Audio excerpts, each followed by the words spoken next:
الحمد لله نحمده ونستعينه ونستغفره ونؤمن به ونتوكل عليه ونعوذ بالله من شرور أنفسنا ومن سيئات أعمالنا من يهده الله فلا مضل له ومن يضلله فلا هادي له ونشهد أن لا إله إلا الله وحده لا شريك له ونشهد أن سيدنا ونبينا ومولانا محمدا عبده ورسوله أما بعد فأعوذ بالله من الشيطان الرجيم بسم الله الرحمن الرحيم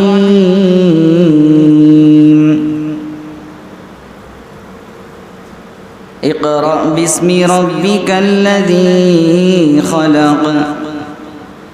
صدق الله مولانا العلي العظيم وصدق رسوله النبي الكريم ونحن على ذلك لمن الشاهدين والشاكرين والحمد لله رب العالمين اللهم صل على سيدنا محمد وعلى آل سيدنا محمد وبارك وسلم اللهم صل على سيدنا محمد وعلى آل سيدنا محمد وبارك وسلم اللهم صل على سيدنا محمد وعلى آل سيدنا محمد وبارك وسلم عزیزان گرامی، اللہ تبارک و تعالی دنیا کے اندر علم والوں کو بھی پیدا فرمایا ہے اور جاہل اور ان پڑھ لوگ بھی دنیا میں رہتے ہیں، اللہ نے ان کو بھی پیدا کیا اور اللہ نے دو طرح کے علم دنیا میں بنائے ہیں، ایک دینی علم ہے اور دوسرا دنیاوی علم ہے۔ دونوں کے اپنے اپنے الگ الگ مقاصد ہیں،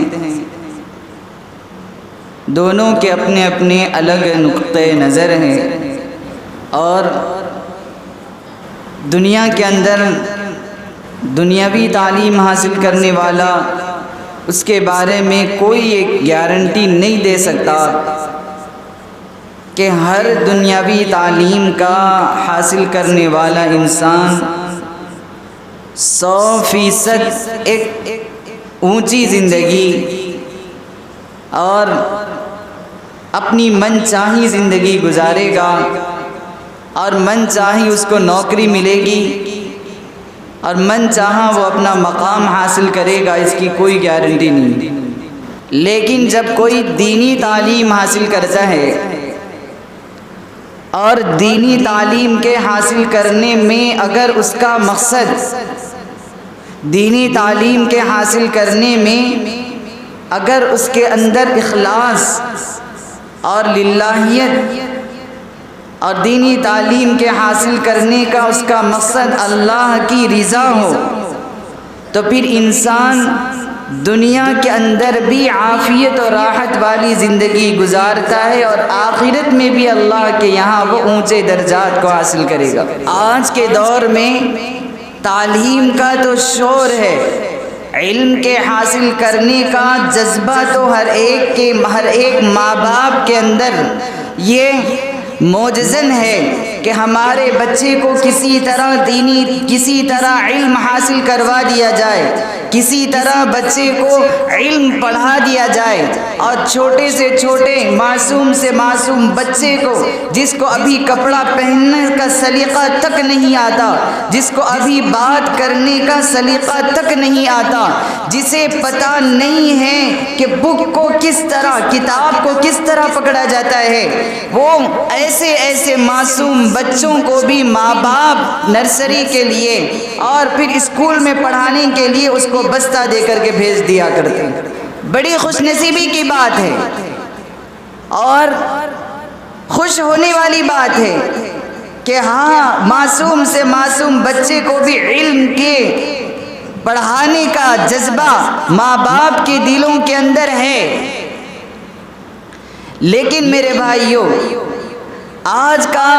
غیر تو غیر ہے، مسلمان کا بھی یہ نظریہ بن چکا ہے، مسلمان بھی یہی سمجھتا ہے کہ دینی تعلیم اور دنیاوی تعلیم کے اندر وہ یوں فرق کرتا ہے کہ دینی تعلیم وہ حاصل کرے جس کے باپ کی جیب دنیاوی تعلیم کے پڑھانے کی اجازت نہ دیتی ہو، دینی تعلیم وہ پڑھائے جس کے باپ کے پاس نوکری، سرکاری نوکری نہ ہو۔ آج ہمارے مسلمانوں کے اندر بھی بہت سے یہ سمجھتے ہیں، اور یہ ان کا خیال باطل ہے، وہ یہ سمجھتے ہیں کہ دینی تعلیم وہ پڑھائے جس کے باپ کو دنیاوی تعلیم، جس کے باپ کو دنیاوی کے اسکول اور دنیا کے کالجز میں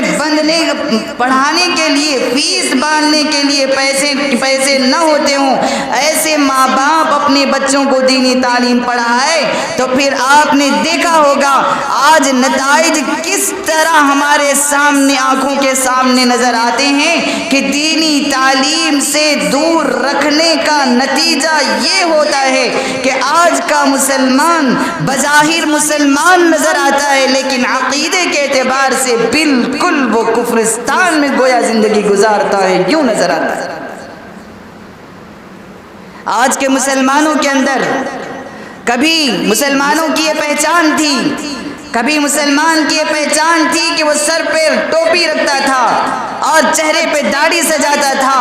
کبھی مسلمان کی یہ پہچان تھی کہ وہ اس کے اخلاق، اس کے کردار سے صاف طور پر معلوم ہوتا تھا کہ یہ ایک مسلمان ہے، کبھی مسلمان کی پہچان ایمان کا استحکام تھی، ایمان کی مضبوطی تھی، اور آج کے کبھی عورت، مسلمان عورت کی یہ پہچان تھی، کبھی مسلمان عورت کی یہ پہچان تھی کہ وہ گھر سے باہر نکلنے کو عار محسوس کرتی تھی، ذلت محسوس کرتی تھی، کبھی مسلمان عورت کی یہ پہچان تھی کہ اس کے چہرہ تو دور، اس کی آنکھیں دیکھنے کے لیے بھی لوگ ترس جایا کرتے تھے، اور آج کا مسلمان اور آج کی مسلمان عورتیں غیروں کی نقالی میں، انگریزوں کی نقالی میں ان کی طرح ہیئر اسٹائل بنانا اور ان کی طرح کپڑے پہننا، ان کی تہذیب اور ان کے تمدن کو اپنا کر کے لوگوں کے سامنے گویا فخر محسوس کرتا ہے۔ سمجھنے والی بات یہ ہے کہ آخر کیا وجہ ہے، کس بنیاد پر، کن بنیادوں کی وجہ سے آج کا مسلمان جو کبھی ترقی کے عروج ثریا پر تھا اور آج بالکل ذلت کے عمیق غار میں گر چکا ہے، اس کی سب سے بڑی بنیادی وجہ جو نظر آتی ہے وہ دینی تعلیم سے دوری نظر آتی ہے۔ دینی تعلیم سے دور ہونے کا نتیجہ ہے، آج دینی تعلیم سے دوری ہی کا نتیجہ ہے کہ مسلمان لڑکے اور لڑکیاں آپس میں ملنے کو اور آپس میں بے محابہ بات کرنا، اور بے حجابانہ ملنا انہیں کوئی عار محسوس نہیں ہونے لگا۔ دینی تعلیم ہی سے دوری کا نتیجہ ہے کہ آج مسلمان لڑکی پردہ کرنے کو اپنے لیے باعث ذلت محسوس کرتی ہے۔ دینی تعلیم سے دوری ہی کا نتیجہ ہے کہ آج کا نوجوان مسلمان ہے، لیکن اس کے باوجود اپنے آپ کو لوگوں کے سامنے مسلمان ظاہر کروانا اسے پسند نہیں ہے۔ آج پھر مسلمانوں کو کرنا کیا چاہیے؟ ان حالات میں، ایسے پرآشوب حالات میں، ایسے پرفتن حالات میں، جب کہ اب پہلے تو اتنا تھا کہ مسلمان لڑکے اور مسلمان بچوں کو، مسلمانوں بچیوں کو دین سے دور کرنے کے لیے خال کہیں پر اس طرح کی کوئی کوشش ہوا کرتی تھی، لیکن آج کا حال تو یہ ہے کہ مسلمان بچہ جب اپنے گھر سے باہر نکلتا ہے تو اپنے گھر سے باہر نکلنے والا بچہ جب اسکول کو جاتا ہے، اسکول میں تعلیم حاصل کرتا ہے، کتابیں پڑھتا ہے، لیکن پتہ نہیں ہوتا کہ کیسے غیر محسوس طریقے سے اس مسلمان بچے کے دل کے اندر غیروں کے بتوں کی اور غیروں کی تعلیم اور غیروں کی تہذیب اس کے دل کے اندر، اس غیروں کی تہذیب کی محبت کو کس طرح اس کے دل میں بسا دیا جاتا ہے پتہ بھی نہیں چلتا۔ ایک مسلمان عورت اپنے 2 معصوم بچے کو لے کر جا رہی ہے، اپنے دو مسلمان بچوں کو لے کے جا رہی ہے۔ راستے میں اچانک اس کی نظر پڑی کہ اس کے بچے نظر نہیں آ رہے ہیں، دائیں دیکھا بچہ نظر نہیں آیا، بائیں دیکھا بچہ نظر نہیں آیا، پیچھے مڑ کر کے دیکھا، حیرت کی انتہا نہ رہی، پیروں تلے اس ماں کی زمین کھسک گئی، حیرت سے وہ حیرت ششدر رہ گئی، حیران ہو گئی کہ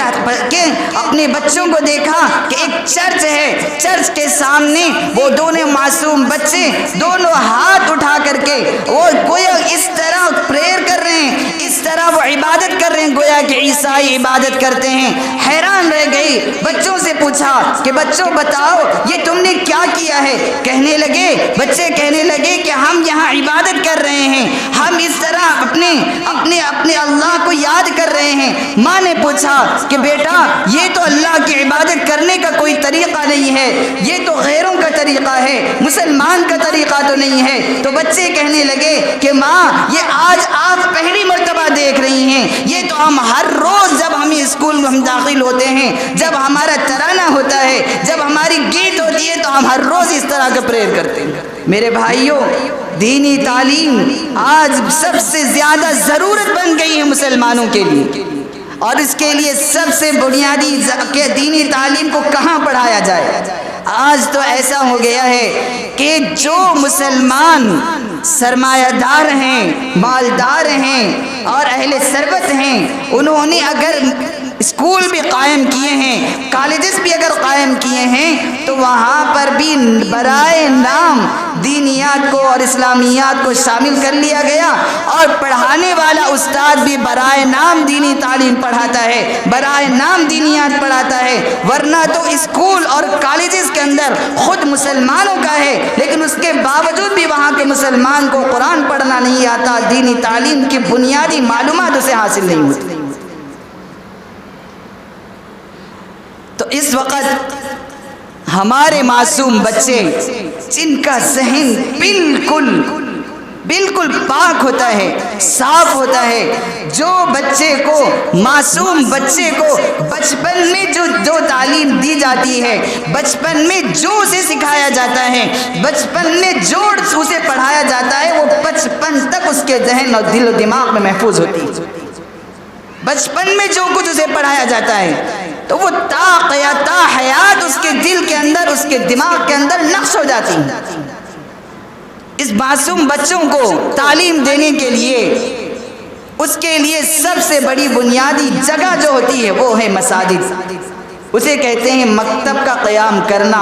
جہاں مساجد ہوتی ہیں وہاں صبح میں یا پھر شام میں اپنے بچوں کو دینی تعلیم کے پڑھانے کے لیے مکاتب کا قیام عمل میں لایا جاتا ہے، اور پھر یہاں کے استاد بچوں کو پڑھاتے ہیں۔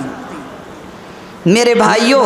اس زمانے میں، اس وقت میں اور اس پرفتن دور میں مکاتب کا قیام اور بچوں کو دینی تعلیم سے آراستہ کرنا اور پھر ان کو مساجد سے جوڑنا نہ صرف ضروری ہے بلکہ اپنے ایمان کی حفاظت کے لیے بے حد ضروری ہے۔ یہی وجہ ہے کہ حضرت ابو الحسن علی ندوی رحمت اللہ علیہ نے بڑی خوبصورت بات کہی ہے. فرمایا حضرت مولانا ابو الحسن علی ندوی رحمت اللہ علیہ نے کہ اپنے بچوں کو عید کے کپڑے بنانے سے 1000 درجہ بہتر، اور بچے بیمار ہو جائیں تو ان کی عیادت کرنے سے سینکڑوں درجہ بہتر، اور ہمارے اپنے بچوں کو نوکری کے قابل بنانے سے 1,00,000 درجہ بہتر ہے کہ اپنے بچوں کو سچا پکا مسلمان بنایا جائے. اور کتنے لوگ اس بات پہ غور کرتے ہیں، کتنے ماں باپ کے اس بات کی فکر ہے کہ آج کے ہمارے بچوں کا ایمان محفوظ ہو جائے، اس کے اخلاق بن جائیں، اس کے کردار بن جائیں. کتنے ماں باپ کی یہ فکر ہے کہ اس کا بچہ قرآن پڑھنے والا بن جائے، اسے پڑھنا آ جائے، اسے یہ معلوم ہو جائے کہ اللہ نے قرآن میں کیا کہا ہے. یہ قرآن صرف ہمیں پریشانی آ جائے تو برکت کے لیے پڑھنے کے لیے نہیں ہے. یہ قرآن صرف پریشانیوں میں ہمیں یاد آتا ہے. یہ قرآن جب ہمیں گھر برانی کرنی ہو اور جب گھر میں نئے داخل ہوتے ہوں اس وقت پڑھنے کے لیے ہمیں قرآن یاد آتا ہے. یہ قرآن جب ہمیں کوئی دکان کھولنی ہو تو اس وقت ہمیں قرآن یاد آتا ہے. یہ قرآن ہمیں اس وقت یاد آتا ہے جب ہمارے اوپر پریشانیاں چاروں طرف سے گھر جاتی ہیں، اس وقت ہمیں قرآن یاد آتا ہے. میرے بھائیوں، اس وقت مسلمانوں کے جو حالات ہیں، اور اب تو اتنے بڑے ہلاکت کے دہانے پر مسلمان پہنچ چکے ہیں کہ اللہ اکبر کبیرہ. آج کی حکومت اسکولوں کے اندر، کالجز کے اندر، نصاب میں، پڑھائی کے اندر ایسی کتابیں داخل کر دی گئی ہیں کہ آج کا مسلمان بچہ جب اسکول جاتا ہے، اسکول میں جا کر کے اسے جب تعلیم دی جاتی ہے، اسے یہ نہیں پڑھایا جاتا کہ اللہ ایک ہے، دنیا کے نظام کا چلانے والا اللہ ہے، بلکہ اسے جب وہ تعلیم حاصل کرنے جاتا ہے اس کے ذہن کو، اس کے دل و دماغ میں یہ بات ڈال دی جاتی ہے کہ دنیا کا چلانے والا شری کرشن ہے، دنیا کے نظام کو بنانے والا، دنیا کا بنانے والا وہ ہندو دیوی دیوتائیں ہیں جو دنیا کے نظام کو چلاتے ہیں. خیر کے مالک وہ ہیں، نقصان کے مالک وہ ہیں. گویا اس طرح سے وہ اپنی ہندو تہذیب کی ترویج کر رہے ہیں، اور مسلمان کو پتہ بھی نہیں چلتا کہ کس طرح وہ آہستہ آہستہ اسلام سے دور ہوتا ہے، ایمان سے بھی محروم ہو جاتا ہے. اس لیے جب ماں باپ اپنے بچوں کو مساجد کو بھیجتے ہیں، مسجدوں میں پڑھنے کے لیے بھیجتے ہیں، تو جب بچہ، معصوم بچہ جب اسکولوں کے اندر جا کر کے ہندو تہذیب اور ہندو دیوتاؤں کے بارے میں پڑھتا ہے، اور جب وہ پڑھ کر کے مسجد کو آتا ہے تو مسجد میں جب مسجد کا استاد سے پڑھاتا ہے کہ پڑھو بیٹے، اشہد ان لا الہ الا اللہ و اشہد ان محمد رسول اللہ، کہ میں گواہی دیتا ہوں کہ اللہ کے علاوہ کوئی معبود نہیں، خالق صرف اللہ ہے، مالک صرف اللہ ہے، نفع کا مالک صرف اللہ ہے، نقصان کا مالک صرف اللہ ہے، کائنات کے نظام کو چلانے والا اللہ ہے، ہم کو اور ساری کائنات کے ذرے ذرے کو پیدا کرنے والا اللہ ہے، اور وہی حقیقت میں معبود برحق ہے اور وہی عبادت کے لائق ہے. اور فرمایا واشہد ان محمد رسول اللہ. جب یہ بچے کو پڑھاتا ہے تو اس کے دل دماغ کے اندر جس طرح کی بھی غلاظت اور جس طرح کے بھی شکوک و شبہات اس کے دل میں پیدا کیے، وہ ہر طرح سے یہاں کے استاد اس کے دل و دماغ سے اس کی صفائی کر دیتا ہے. میرے بھائیوں، اگر کسی کے پیچھے شیر پڑ جائے، اگر کسی کے پیچھے شیر لگ جائے تو اس سے اس کا صرف جان جانے کا نقصان ہے، لیکن اگر کوئی ایسا بھیڑیا ہمارے پیچھے لگ جائے اور ایسا ہتھیار اور ایسا ہمارا دشمن اگر ہمارے پیچھے لگ جائے جو ہمارے ایمان ہی کو اوپر ڈاکہ ڈالنے پہ لگ جائے تو میرے بھائیوں شیر سے زیادہ یہ بھیانک ہے. جان چلے جائے انسان کو اتنی پرواہ کرنے کی ضرورت نہیں ہے، پرواہ تو اس کو زیادہ ضرورت ہے کرنے کی کہ جس کے ایمان کے چلے جانے کا خدشہ. اور آج یہی دور آ گیا ہے، آج دینی تعلیم ہی کی دوری ہی کی نتیجے کی وجہ سے مسلمان لڑکیاں غیروں سے رشتہ قائم کرنے پہ تلی ہوئی ہیں۔ اور پھر آج ہمارا اگر ریشو دیکھا جائے، فیصد دیکھا جائے کہ کتنے بچے اسکول اور کالجز میں پڑھتے ہیں اور کتنے بچے دینی تعلیم اور دینی اسکولوں میں پڑھتے ہیں، تو صرف 5-6% ایسے بچے ہیں کہ جو دینی تعلیم اور دینی مدرسوں میں پڑھتے ہیں، اور 95% بچے مسلمان گھرانے کے کالجز میں اسکولوں میں پڑھتے ہیں۔ اس سے انکار نہیں ہے کہ کالجز میں پڑھانا، اسکولوں میں پڑھانا کوئی غلط بات ہے، ایسی بات نہیں ہے، بلکہ کالجز میں پڑھایا جائے یا اسکولوں میں پڑھایا جائے، پڑھائیں، شوق سے پڑھائیں، لیکن انہیں دینی تعلیم سے دور نہ رکھیں، ورنہ آج ہم اور آپ اس بات کا مشاہدہ کر رہے ہیں کہ سب سے زیادہ ایجوکیٹڈ لڑکیاں، سب سے زیادہ تعلیم یافتہ لڑکیاں غیروں کے ہاتھ میں اپنا ہاتھ دے کر کے ہمیشہ کے لیے ایمان کو چھوڑ رہی ہیں۔ یہ زیادہ سے زیادہ ایجوکیٹڈ لڑکیاں آپ کو نظر آئی۔ باضابطہ کالجز کے اندر، یونیورسٹیوں کے اندر ایک طرح کا جال ڈال کر کے مسلمان لڑکیوں کو پھنسا کر کے انہیں دینی تعلیم سے دور کر دیا جا رہا ہے، انہیں ایمان ہی سے محروم کر دیا جا رہا ہے۔ شرم والی بات یہ ہے، احساس آج مسلمانوں کا ختم ہو گیا ہے، مسلمانوں کا احساس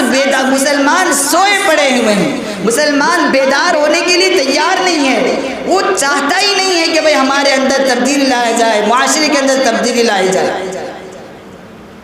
میرے بھائیوں، اس وقت جو سب سے زیادہ ضرورت ہے اس بات کی ہے کہ ہم کس طرح ہمارا ایمان محفوظ ہو جائے، ہمارے بچوں کا ایمان محفوظ ہو جائے۔ ہم صرف یہ سمجھ کر کے کہ چلو آج ہمارا معصوم بچہ ہے، اسکول پڑھ رہا ہے، کالجز میں جا رہا ہے، اس سے کیا ہوگا، وہ تو صرف اسکول پڑھنے کے لیے جا رہا ہے، ہم تو اس کو دینی تعلیم، دنیاوی تعلیم کے بارے میں، یعنی ہندو تہذیب کے بارے میں، غیروں کی تہذیب کے بارے میں تو ہم اس کو نہیں پڑھا رہے ہیں۔ میرے بھائیوں، آج کے جو نصاب جو بنایا گیا ہے، اس نصاب کے اندر باضابطہ ہندو تہذیب اور ہندو کے دیوی دیوتاؤں کے بارے میں باضابطہ انہیں پڑھایا جا رہا ہے، سکھایا جا رہا ہے، گرچہ کہ اسلام کے بارے میں کچھ نہ بولے جا رہے ہوں، لیکن ان کے دل و دماغ کے اندر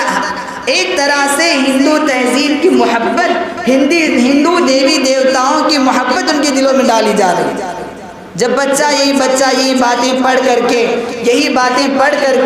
باتیں سن کر کے بڑا ہوتا ہے، خود مسلمانوں سے اسے نفرت ہونے لگتی ہے، نتیجے میں اس کو قرآن سے دوری پیدا ہو جاتی ہے، نتیجے میں وہ اسلامی تہذیب کو چھوڑ دیتا ہے اور ایمان کو ہی چھوڑنے کے لیے تیار ہو جاتا ہے۔ خیر میرے بھائیوں، کہنے کا مقصد صرف اتنا ہے کہ آج کے حالات میں اور آج کے ایسے پرآشوب دور کے اندر ہمیں اس وقت سر جوڑ کر کے اس بات کی فکر کرنے کی ضرورت ہے کہ کس طرح مسلمان اپنے ایمان کی اور اپنے بچوں کے ایمان کے بچاؤ کو بچایا جائے۔ آج کا بچہ، ہمارا بچہ آج کا جو بھی ہم تعلیم حاصل کرتا ہے، یہ نہ سمجھیں کہ چلو آج ہمارا بچہ اسکول پڑھ رہا ہے، کالج پڑھ رہا ہے، تو دینی تعلیم کے لیے ہم کسی استاذ کو لگا دیں گے، کسی مولوی صاحب کو لگا دیں گے اور کسی مولوی صاحب کو لگا دیں گے اور پھر وہ بچہ پڑھ لے گا۔ یہی نتیجہ ہے۔ دنیاوی تعلیم کے لیے تو ہم اعلیٰ سے اعلیٰ اسکول اور اعلیٰ سے اعلیٰ کالج، اعلیٰ سے اعلیٰ یونیورسٹی کا انتخاب کرتے ہیں، اور جب دینی تعلیم کی باری آتی ہے، چلو کسی مولوی صاحب کو پیسے پڑھا دیں گے، چاہے ایسے ویسے صحیح قرآن پڑھنا آ گیا، آج صحیح ڈھنگ سے پڑھنا آئے یا نہ آئے، لیکن کسی بھی ایسے استاذ کو لگا دیں گے جو کم سے کم فیس لینے والے ہوں، کم سے کم جو ہے نا فیس لے کر کے بچوں کو پڑھانے والے ہوں۔ ایسے استاذ کی تلاش میں بچوں کے دین اور بچوں کا ایمان، بچوں کی آخرت اور بچوں کی قبر، بچوں کے محشر کی غارت کر دیتے۔ میرے بھائیوں، آج خود ہم اپنا اندازہ لگا سکتے ہیں کہ دینی تعلیم سے ہمیں کتنی محبت ہے، دنیاوی تعلیم سے کتنی محبت ہے۔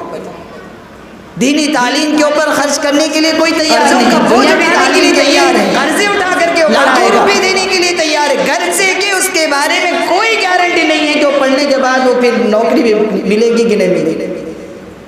لیکن اس کے لیے سب کچھ برداشت کرنے کے لیے تیار ہے۔ دینی تعلیم پڑھانے کے لیے آج خالی کہیں کہیں کوئی نظر آتا ہے۔ میرے بھائیوں، اسی لیے حضرت مولانا منظور احمد نعمانی رحمۃ اللہ علیہ نے فرمایا تھا کہ اگر اپنے بچوں کے لیے دینی ارتداد کے لیے راضی ہو جاؤ، دو باتوں میں سے ایک بات کے لیے راضی ہو جاؤ کہ اپنے بچوں کے دینی ارتداد کے لیے تیار ہو جاؤ، یا پھر یہ کہ اس محنت کے لیے، اس کوشش کے لیے ہر طرح کی قربانی دینے کے لیے تیار ہو جاؤ۔ میرے بھائیوں، اس موقع پر سب سے زیادہ ضرورت ہے اس بات کی کہ ہمارے ایمان بھی محفوظ ہو جائے، بچوں کا ایمان بھی محفوظ ہو جائے، ورنہ پوری زندگی 40 سال تک 50 سال تک جن بچوں کو پڑھانے کے لیے، جن بچوں کے فیوچر بنانے کے لیے اور جن بچوں کی دنیا بنانے کے لیے رات دن محنت کر کے، پسینہ بہا کر کے، روپیہ جوڑ کر کے جن بچوں کو پڑھایا تھا، مرنے کے بعد اگر باپ کا جنازہ سامنے پڑا ہوا ہے، ماں کا جنازہ سامنے پڑا ہوا ہے اور بچے سے کہا جائے کہ جنازے کی نماز پڑھاؤ، تو بچہ کہنے لگے کہ میرے باپ نے مجھے ABCD تو سکھایا تھا، مجھے الحمدللہ صحیح طریقے سے پڑھنا نہیں سکھایا۔ بچہ کہنے لگے میرے باپ نے مجھے اونچی ڈگریاں تو حاصل کروائی ہیں، لیکن میرے باپ نے مجھے جنازے کی نماز کا پڑھنے کا طریقہ نہیں سکھایا۔ وہ بچہ کہنے لگے کہ میرے باپ نے نوکری کے لیے تو در کی ٹھوکریں کھا کر کے، لوگوں کے سامنے منت کر کے، سماجت کر کے، لوگوں کے سامنے ہاتھ پھیلا کر کے، جھولی پھیلا کر کے بچوں کی نوکری،